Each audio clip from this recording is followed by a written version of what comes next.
Hi, this is Bruce with GreenWize Energy Solutions. Today we're going to be installing the orange motor and the GreenWize FC fan control in a beer cave. Today we're going to be installing 5 orange motors. We've got a 5-fan coil. So we're just going to go through the process, show you guys the updated versions of some installation techniques that we're using, and we'll just kind of walk through this step by step. Okay, so step 1 in the install is we want to disable the compressor so that the compressor is not running while we change out the motors. If the compressor continues to run, you could potentially push liquid Freon through the coil and back to the compressor, which is not good. So what we do is we've identified where the thermostat is, and I'm going to turn this up to its highest temperature. And I've made a notation on the thermostat where the temperature is right now. So by turning this up, we basically have disabled the compressor from running. Okay, so we're back in the beer cave, and the second step we're going to do is we've identified where the service disconnect is. We're going to kill power to all the fans. You can take this a step further, identify the circuit at the breaker panel and lock it out. So we've killed power, we're ready to get the tools out and start installing.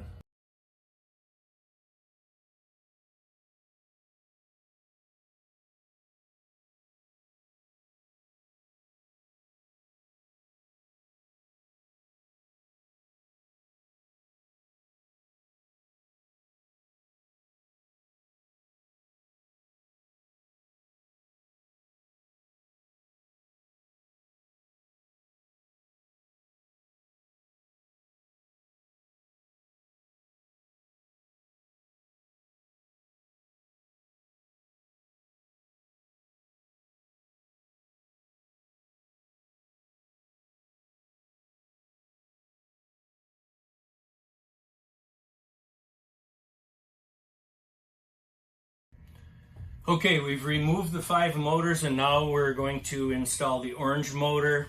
A couple of things that I highly recommend that you do if you're using a fan control. Make sure that you put the male spade connectors on the motor whip first. And here's the drain hole. You need to make sure that when you put the motor in, this drain hole is going to go down. And the last thing you're going to want to remember to do is make sure that your switch is in the proper rotation.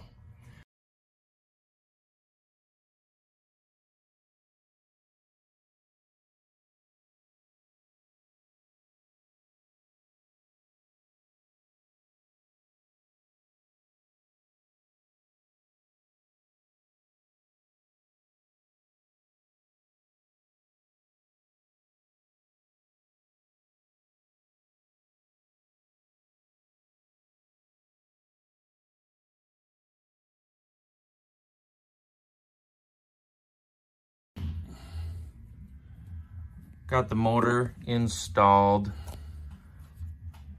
grommets everywhere a wire goes through the box. All we're doing is doing a little cleaning up here. We like to zip tie all of our wires right up out of the way. Clean install. After the motors are installed, access the electrical side of the coil. In this case, it's the right-hand side, and we can see there is our motor power. That's what we're going to connect our fan control to. Okay, so we have our electrical panel cover back and mounted, and I just wanted to show you a couple of tips that I choose to do. You can see your low voltage wires coming through the grommet up here. And I pull, I don't know, maybe about a foot of low voltage out. Then I cut all 3 of these at the same length. Then I put the wires into the terminal, and it'll actually go like this.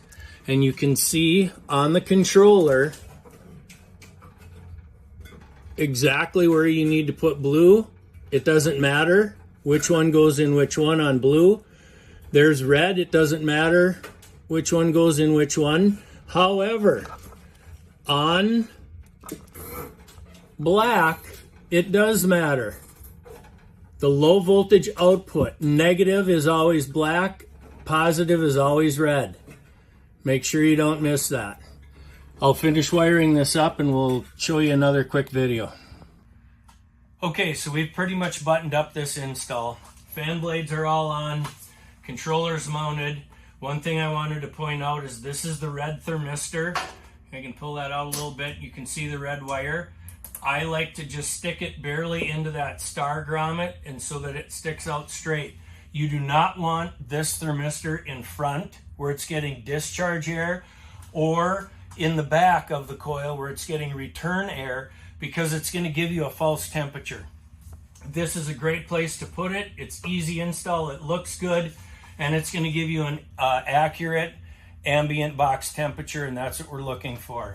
I've installed my terminal block up on top. Power cord is all connected, and the next thing we're going to do is fire it up and make sure that it's running correctly. So I'll go ahead and apply power. At first, the red light comes on immediately and starts blinking red. The default is immediately to go to high. It'll blink red until this green light blinks approximately 12 times.